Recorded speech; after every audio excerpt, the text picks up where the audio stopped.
Kapatid, kababayan, kaibigan, kumusta kayo po?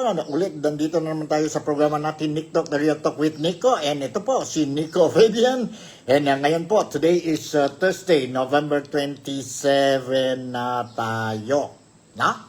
And ito ang mga latest updates na kuha ko po sa Pilipinas regarding ang problema natin, ang issue dyan po sa Pilipinas, ang flood control projects, ang mga issues, ang mga problema involving ang presidente natin, ang presidente natin si President Ferdinand Bongbong Marcos, ang pamilya na po si First Lady Imelda Marcos, First Lady Lisa Araneta Marcos, ang anak nila po si Congressman Sandro Marcos, and ang mga senators, mga kabinete, ang mga congressmen, ang mga opisyalis natin dyan po sa gobyerno at saka mga contractors natin po. Dahil dyan po sa korupsyon, galit na galit ang mga Pilipino.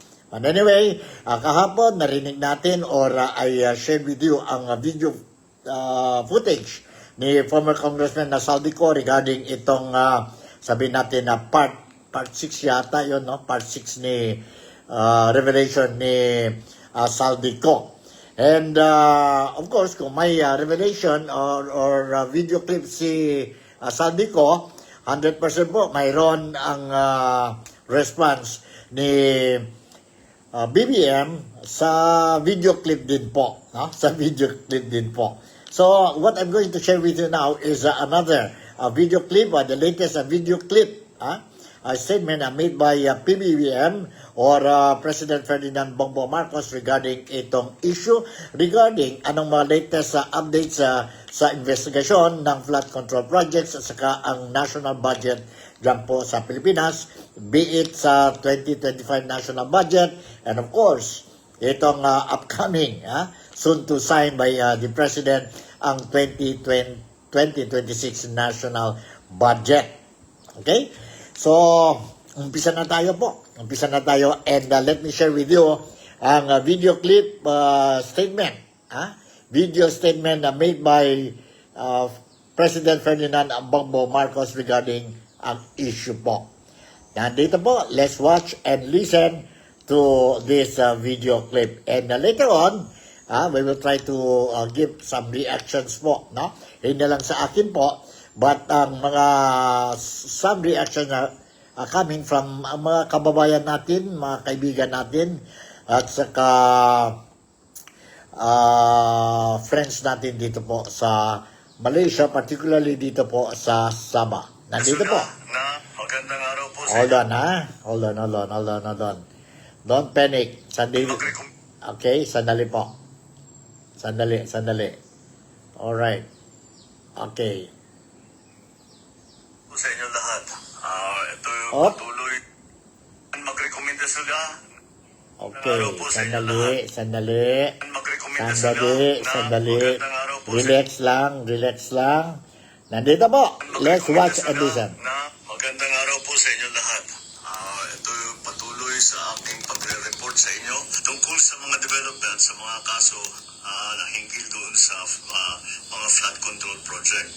At i-report ko po na ngayong araw yung AMLAC, yung Anti-Money Laundering Council, nakakuha na po ng 2 freeze order.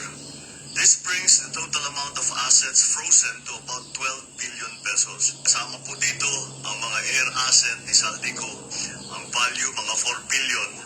At bukod pa ron, meron po tayong nakuhang 3,566 na bank account, 198 insurance policies, 247 motor vehicles, 178 real properties, 16 na e-wallet account, at saka air asset na frozen na. Umpisa lang po ito. Mas marami pong asset ay mafo-frozen para maibalik ang pera ng tao sa kanila. Ito po yung aming pangako that the money of the people will be given back to the people. Meron din pong development, yung ICI at saka ang DPWH, magsusumito po ng ebidensya sa ombudsman and magrekomenda sila ng kaso ng plunder, anti-graft, bribery, conflict of interest sa 8 congressman na may-ari ng mga construction company na may proyekto sa DPWH. Lastly, meron po akong ipabanggit sa inyo. Dinapitan po kami ng abogado ni Saldico at nagtatangkang mag-blackmail na kung hindi po namin kakanselihin daw ang passport niya, hindi na raw siya maglalabas ng video. I do not negotiate with criminals. Kahit maglabas ka na ng video ng lahat ng kasinungalingan mo na pag-destabilize sa gobyerno, gusto kong malaman mo, Saldi, makakansela pa rin ang passport mo. Hindi ka na makakatakas sa hustisya. Alright, yun po ang video statement made by no less than our president, si President Ferdinand Bongbong Marcos Jr. kahapon. Ito po, I think it's after ang statement of video clippings ni Saldico po, ang part 6 niya po, wherein si Saldico mentioned ang mga tao involved dyan po sa mafia style nila. I'm not saying hindi involved si Saldico po. He is really involved dito po sa corruption po. Walang execution po, no? Hindi ibig sabihin he is now exposing, no, or revealing the truth sa publiko po. It doesn't mean na libre na siya po sa kaso. No, totally he is involved po. Sabay sila po lahat po, no? So, okay, si BBM, during the video statement, he mentioned about air assets daw po. Frozen na ang gobyerno, nag-frozen na some of the assets ng mga tao involved dito po sa corruption. No? And he mentioned ang air assets ni Saldico po. Ibig sabihin, yung eroplano niya po, yung helicopter or choppers niya po, and other properties po. Na frozen na, ang air asset niya is worth, na-frozen sila po, worth 4 billion pesos po. And nakuha sila ng something like 3,566 bank accounts. And mayroon pa yung mga insurance policies, so forth and so on. So, this only shows, sabi ni BBM, it only shows na ang gobyerno niya po, ang Marcos administration is very serious, sincere in trying to recover back ang mga pera na nagnakaw sa taong bayan po, no? They are doing everything to recover it po, and at the same time lahat itong mga tao involved sa anomalya, sa anomalya po, or we call them itong mga kriminal, involved dito po sa anomalya po, they will make sure that the long arm of the law will be extended to them. Di maganda yun, di ba? Di maganda yun. But there is only one thing. There's only one thing po, no? I would like to mention here, dito, or react. Hindi lang ito po sa akin, but I spoke to some kababayan natin, kaibigan natin po, no? Mga kapatid natin dito sa Kota Kinabalu, yesterday, and sabi nila po, Sir Nick, we noticed that lahat na lang ngayon kaya Saldico. How about ang mga assets, mga properties? Kasi nag-mention din na po ang pangalan, hindi lang ni Saldico, no? Nag-mention din ang pangalan ni former Speaker Martin Romualdez. Bakit si BBM did not mention whether nag-frozen na some of the assets or lahat mga assets ni former House Speaker si Martin Romualdez. Bakit kaya? Dahil sabi ang mga Filipinos dito, is it because of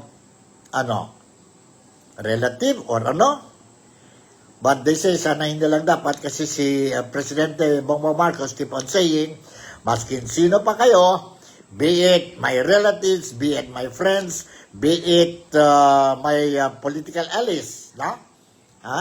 Mga kaibigan ko sa politiko, no? Basta sangkot kayo or dito sa corruption, then walang favoritism. you have to pay for the crimes that you have committed. You are criminals. You are criminals. So, bakit daw po? No? Bakit he never mentioned the name of his cousin, si Representative Martin Romualdez po. Even yung mga issuance of arrest warrants kay Saldico and 8 others yata yun po. Ang bago lang po, no? 8 others congressmen mentioned na they will be filing cases against these people po. Congressman pa lang yun. Congressman. But bakit never mention ang pangalan ni Martin Romualdez? This is what we want po. This is what we want to know. And sabi pa nga ni DOJ, no? Medyo nagali din ang mga Filipinos sa statement ni DOJ, Department of Justice, ang secretary natin po, si John Vic Remulla. Sabi niya po, si Saldico daw po, si Saldico daw po ang mastermind. Lahat na ito po. What is happening sa Pilipinas po, ang corruption po. Si Saldico daw po. Palagay ninyo po, do you agree? Si Saldico ang, sabihin natin, ang mastermind? Hindi. Ang mas mataas pa sa kanya po. Yun po. This is the thing that nag-question din ang mga Filipino. Okay. BBM also mentioned something about the ICI, ang Independent Commission for Infrastructure, which is the group or commission that is investigating itong anomalya dyan po sa Pilipinas. Itong flood control projects, ang national budget natin po, 2025 and 2026. And he mentioned that underway na daw po ang mga nag-submit na daw ang ICI, ang mga documents recommending for the filing of cases against itong 8 congressmen po. 8 congressmen. So, it's a good news, but ang problema dyan, again, ang mga tao po, I think not only dito sa Malaysia, dito sa Sabah po, ang mga tao din, again, questioning. Ano nangyari kay Martin Romualdez?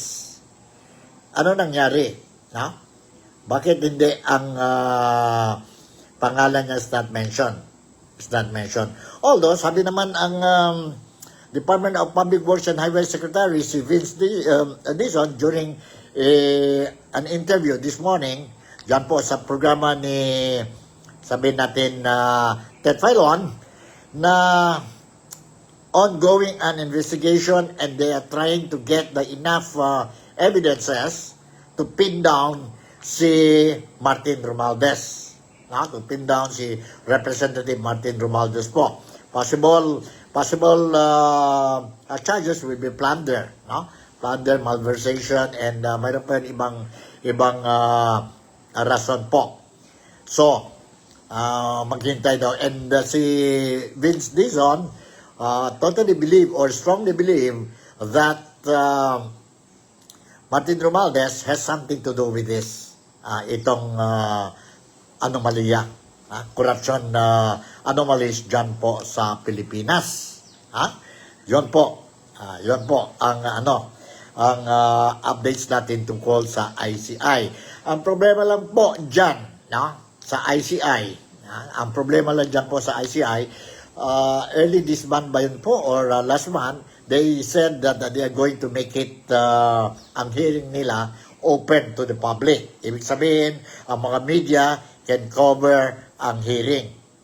But just recently, they conducted the investigations ulit po sa mga resource person nila po, and gumawa na sila ang mga policies or guidelines for open hearing po, and they allowed also ang executive session. Kaya nga po, the other day po, may hearing po, instead making it public, ang rason nila po, nag-request daw ang resource person po to go for executive session. Ibig sabihin, executive session po is closed door. Ang executive session po, you can only do that kung whatever itong resource person or witness will divulge, no? Will affect ang national security ng bayan natin po. Kaya nga, some of the senators, congressmen natin po, mga politicians natin po, they are questioning, no? Why you allowed for executive session.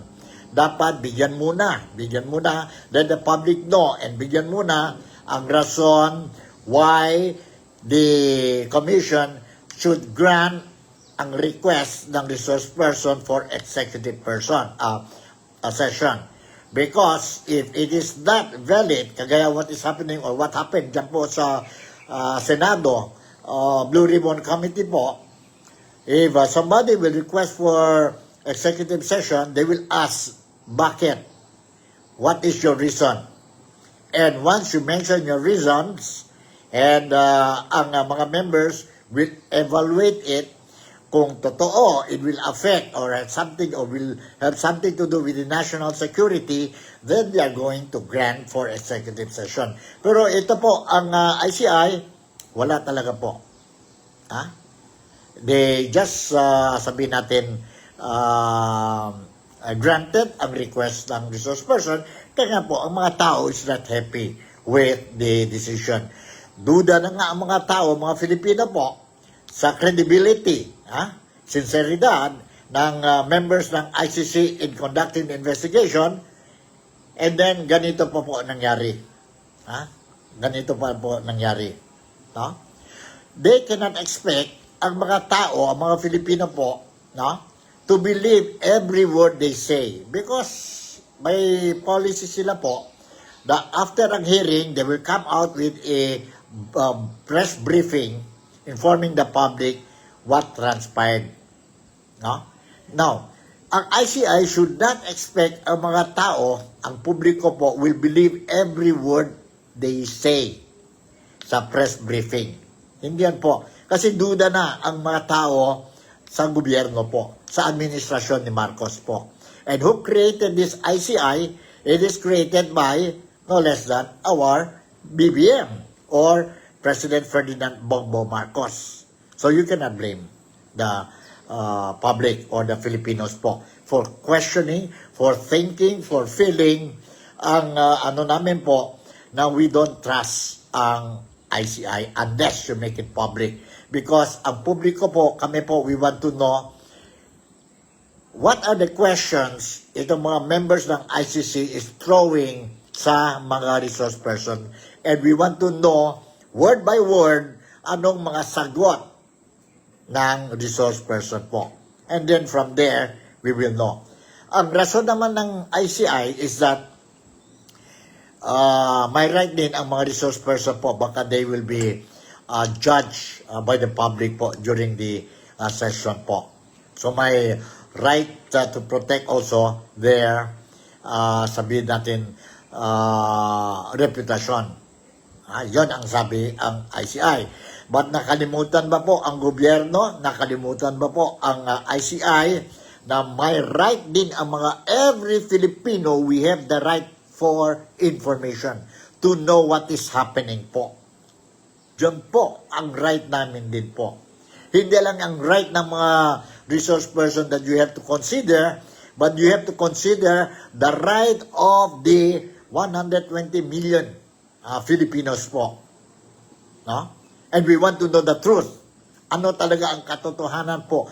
Because from now, ngayon pa lang po, we know the truth already, but we want to hear, gusto namin marinig, galing sa mga bungangan ninyo po, ang sino-sino ang mga tao involved dito po sa malaking kalukuhan po involving trillions of taxpayers money po. Pera namin yun po, sweat namin yun po. Sweat ng mga Filipinos yun po. We want to know. Huwag nyo i-cover up yun po. Yun ang gusto namin. Now, ano pa? sana lang po, no? Sana lang po si Presidente Bongbong Marcos once and for all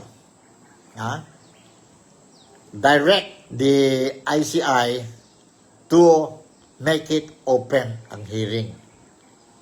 Make it open. For as long as you will not do that po, don't ever think or ponder the idea that ang trust sa gobyerno po galing sa mga Pilipino po will return. Sa ngayon po, malaking duda na talaga ang mga Pilipino. Okay, the other issue, iba pang issue mentioned by BBM, John po sa statement niya, sa video statement niya po is that, according to him, sabi niya po, kahapon, mayroon daw lawyer ni Saldico po, nag-approach na sa kanila, and nag-blackmail daw. Nagsabi, okay, wag nyo i-cancel ang passport ni Saldico, and in return, si Saldico will stop releasing itong mga video clips, itong mga video statements niya po against ang mga tao involved sa anomalya. Blackmail daw po. Blackmail daw. Yon ang claim ni BBM. Mayroon daw po lawyer na punta sa kanila po. And ito ang trying to negotiate. Huwag i-cancel ang passport ni Saldico, and si Saldico will stop releasing itong mga video clips. Sabi naman ni BBM, ito ang mensahe ko kay Saldico, sabi niya. I don't deal with criminals. I don't deal with criminals. Ilabas mo na yung mga lies mo sa video clip, tuloy namin i-cancel ang passport, Philippine passport mo. And we will make sure that you will pay the price. Kasi criminal ka po. Yan po. Sabi ni PBM, he don't negotiate, he don't deal with criminals. For 3 years po, nagiging presidente siya po. From 2022 hanggang 2025 na po, Hindi ba siya nag-deal sa mga kriminal? Ito mga tao involved? Hindi ba yun sila mga kriminal? Itong mga tao involved sa anomalya? Sa flood control projects po? Hindi ba yun sila mga kriminal? Kriminal yata yun sila, di ba? Ito mga allegations that nag-deliver ng mga pera kay BBM. Hindi ba yun sila mga kriminal? Kung totoo man yan po, natanggap din ang presidente. Hindi ba yun? You are dealing with criminals? Itong allegations ni Saldico tungkol sa sebolyas natin, sa bigas natin, sa bigas, sa bigas natin. Sa ano pa yun po, na galunggong. Sindikato yon po. Kaya nga, tumaas ang mga presyo po ng bilihan. Dahil sindikato, and mention din po, according to Saldico, sa allegation niya po, mention din ang kapatid ng First Lady, si Martina Araneta. Involved din ang First Lady po. Involved din, mention din ang pangalan ng anak nila ng first family, si Sandro, Congressman Sandro Marcos, dito po sa Kalupuhan. Hindi ba yon po, kung involved ito mga gobyerno, and kayo nasa Malacanang, kayo nasa posisyon po, and you entertain sa kanila po, hindi ba yun you are dealing with the criminals? Di ba? So, and then one more thing. Ito pa po ang duda ng mga Filipino dito po sa Sabah. Alam namin na ang lawyer, the only lawyer, which is made public already, ang lawyer ni Saldico po, who is talking dyan po sa Pilipinas, is Attorney Attorney Ruth ba yun? Ruth Rondain. No? Ruth Rondain. Now, when BBM mentioned itong sa ano niya po, statement niya po, na blackmailing issue, lumabas din ng statement ang lawyer ni Saldico, si Attorney Ruth Rondain. Sabi niya po, it is totally untrue. Hindi yon totoo. He never went and talked to any government officials, even the president, regarding itong issue of blackmailing. So, saan galing yan po ang istorya ng blackmailing po? Sino nag-imbento kung sakali imbento ito po? Na mayroon lawyer. Sino yon lawyer po? Kung totoo ito po. Kung totoo ito po, sino yon lawyer? Why did the president not mention the name of the lawyer? Diba? Sana nagiging totoo na lang po. Nagiging totoo na lang po sana ang presidente. Since you are already saying that blackmailing, then identify the person, sino yung lawyer po. Para malalaman talaga, and then go after that lawyer. If you can file cases against that lawyer, then go ahead, file the cases against that lawyer, because as what you said, you are very serious in solving itong problema. Pero why not mention ano ba ito po? Mayroon na tayo mga ghost projects po. Ghost projects sa Pilipinas. Mayroon na tayo mga substandard projects po. Now, if ang mga tao will think again, another ghost lawyers, substandard lawyers po, you cannot blame ang mga Filipinos. Because what we want to know is the truth. Ito lang ang problema sa atin. Sa mga tao, especially those who are, ito mga investigators or the government, they want ang mga tao that they are calling for investigation to tell all. Sabihin ang totoo. So pagdating naman sa kabila, sa kanila po, ang mga Filipinos is asking them also to tell all. Sabihin nyo ang totoo. Do not confuse the issue. Yan po ang problema. Sa bottom line po, ngayon, ang mga Filipinos, you cannot also blame us po dahil what we are looking at, kagaya itong statement ni Bongbong Marcos or President Bongbong Marcos po, lahat na lang po pangako, all promises po.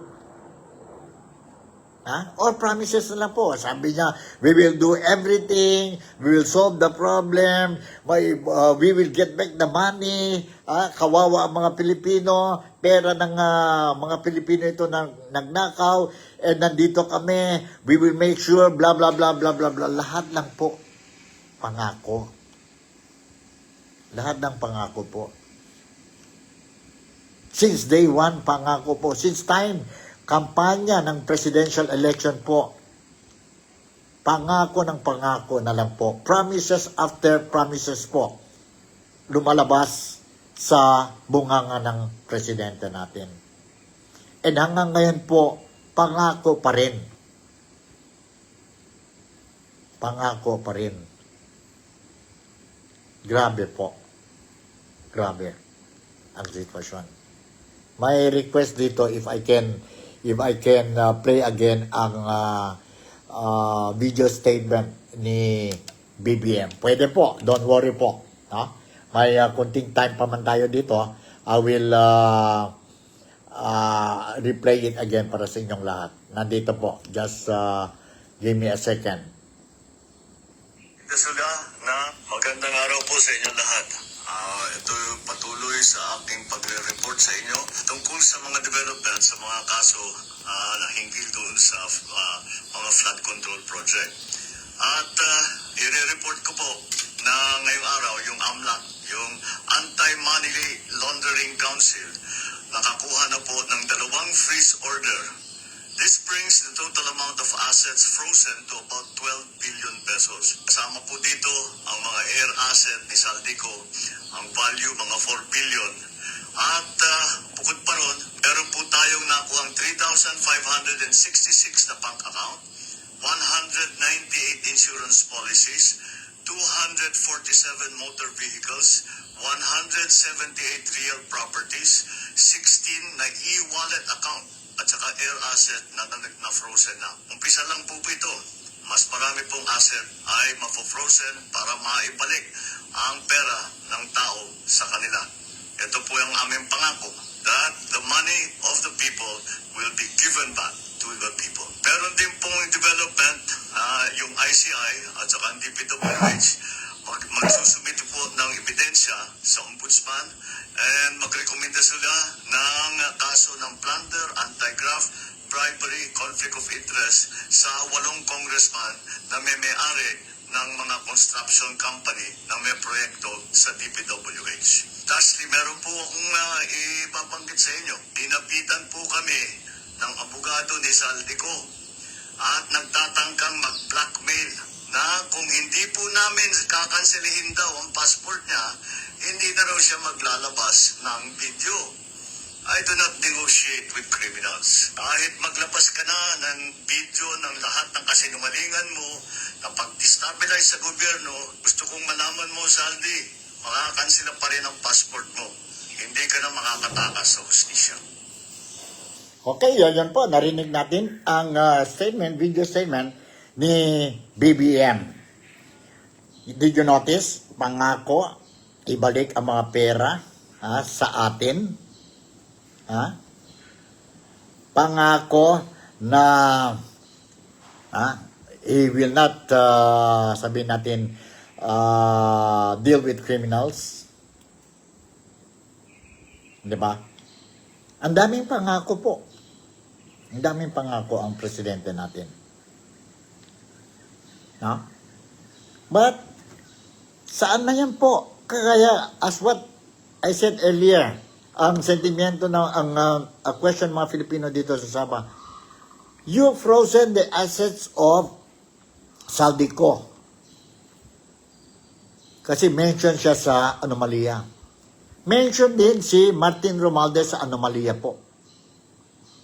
Have you frozen ang mga assets, mga properties ni Saldico? Wala yata, no? Wala. Hindi ako narinig. Wala ako narinig na nag-froze ka ang mga assets ni Saldico. May jet ba si Saldico? May chopper ba? Ang dami niyang pera po. Impossible po. There are some even congressmen, they own their own jets. No? Mas lalo na ito si Martin Romualdez. No? Kasi speaker siya po. No? I don't think so. Wala din siya mga air assets. Mayroon din siguro yung po mga air assets. Kagaya I said, I know some congressmen, they have their own chopper.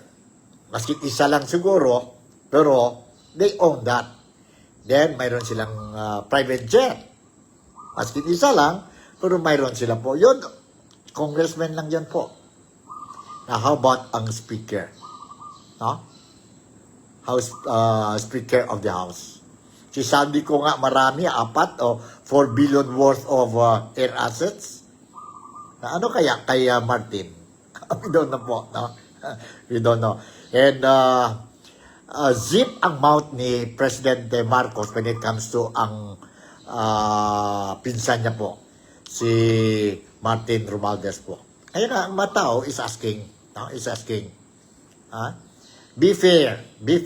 And walang, as what you said, walang favoritism dito po, walang kamag-anak, walang pinsan ba, walang kaibigan, basta involved sa anomalya. We will make sure na you will be punished. Justice will be served. Sana lang po, lahat yun po. Kasi promesa lang eh. Sana lang po, your words will turn into action po. Para at least, ang mga tao po will be happy. Or kontento na po ang mga tao po. We are very forgiving Filipinos po. We can forgive. But we will never forget. Yun po siguro takot sila po kasi pagdating ang 2028 po, ng mga tao will not forget. Kaya nga nakita natin po, they are trying to do everything now, ipakita sa mga tao that they are doing things. No? But hindi nakalimutan po ang mga tao po what you have done the wrong things before. Kaya nga yun po ang mahirap. That's the dilemma that the Marcos administration is now facing. It's very difficult to convince ang mga tao po. Ang mga tao. Unless you do really something concrete. Something that really can, sabihin natin, convince us. Kagaya ni Saldico, I'm not supporting him or protecting him po. We know that he is part of the mafia style corruption po sa Pilipinas po. Involved siya po. But now he's coming out with real facts, no? Ang mga alam niya kung ano nangyari po. So we are by nature, mga Filipinos are forgiving. That's why some of the things that he's doing we appreciate. But it doesn't mean that we are appreciating for mga revelation niya po. It doesn't mean that we will forgive him for what he has done wrong to us. He has to pay for the crime. Lastly po, before I go, I would like to inform din po sa mga followers natin dito po sa programa natin na lumabas ng statement din si Congressman Sandro Marcos, ang anak ng presidente, who is now the majority leader of this House of Representatives. Sabi niya po, just like the president, he again promised na he's more than willing to submit himself for investigation in the event mayroon daw po invitation sa kanya po. He will appear any investigation body to clarify, to explain ang side niya po. So let's see po kung maano ito po. So si Sandro is coming out with that statement. Ano kaya po ang First Lady natin? Will she also come out and say that she's more than willing to attend any or to accept any invitation? Should the maybe House of or the ICI will extend invitation sa kanya po? Or ang Blue Ribbon Committee will extend invitation sa kanya po to appear in the hearing? And will the President himself, si BBM, is more than willing to attend any kind of hearing to clear ang pangalan niya po? That we will see po. So siguro hanggang dito na lang muna ang programa natin. I hope everything is running smoothly sa mga buhay ninyo po. Huwag niyo kalimutan itong programa natin, TikTok, The Real Talk with Nico. I-like niyo po. And nandito lang ako po. So that tayo mga Filipino dito sa Sabah, dito po sa Malaysia, ang mga overseas Filipinos who are following itong TikTok, The Real Talk with Nico po, you will get the news po. You will not be blurred of what is happening sa Pilipinas, ang mga latest updates dyan po sa Pilipinas when it comes to the political situation, peace and order situation, economic situation dyan po sa Pilipinas. Kasi we are whether we like it or not po, we are part of them. Maski nasa labas tayo ng bayan natin. So with this, again, I would like to say thank you very much for making me a part of your day today. Ingat kayo po, take good care, Godspeed, and Malaysia, Sabah, the Philippines. God bless us all. Bye, and I love you all.